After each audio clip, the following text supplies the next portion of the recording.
Hello and welcome everyone to today's tour. My name is Ken and behind me here is the Decatur home, one of the oldest remaining houses in Washington, D.C. It was constructed in 1818 for Stephen Decatur and his wife.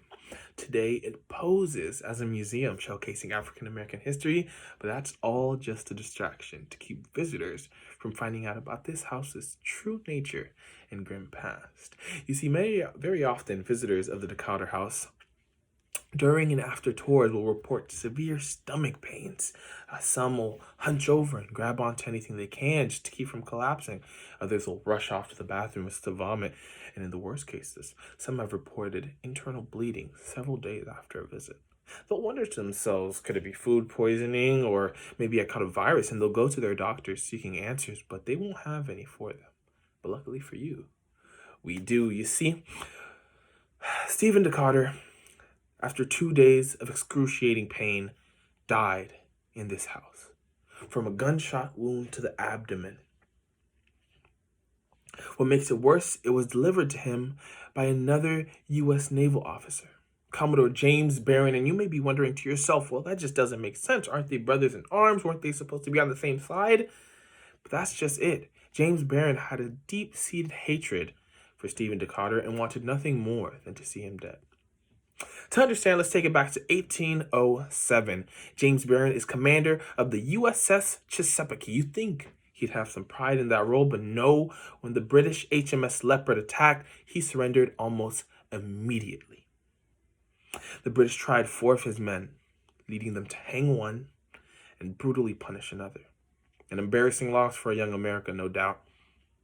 And for his cowardice and poor leadership, Barron was taken to court and tried in front of a jury of his peers. And guess who was on that jury? That's right, Stephen Decatur.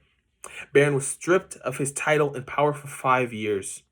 Fast forward to 1820, Barron, still bitter, tracks down Stephen Decatur and challenges him to a duel. And although Barron was completely in the wrong, Stephen accepts, because a challenge to a duel is a challenge to a man's honor, and honor was everything. 2 men, back to back, 10 paces, turn, and bang, a shot to the gut. Doctors tried everything they could. 3 times they attempted to sew up his wounds, and 3 times they failed. Stephen Decatur lied in bed, bleeding through his sheets. For 2 days, he agonized. It said he cried out, "I did not know a man could suffer such pain," until it became too much for him to bear. His poor wife, grief-struck, was driven mad by the loss of her husband.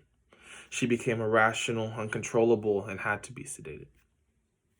It said she never fully recovered. Not long after his death, rumors began to spread of a ghostly figure seen in the upstairs bedroom,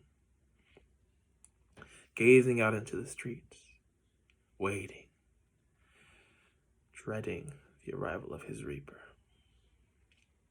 People were seeing it so often they had to wall up the window in fear.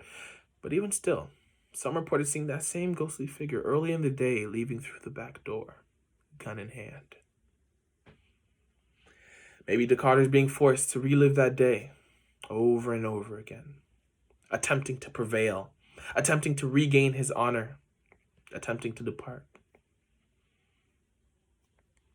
We, the few who know the truth of Stephen Decatur, can only hope that at least in death, all that pain he suffered has come to an end.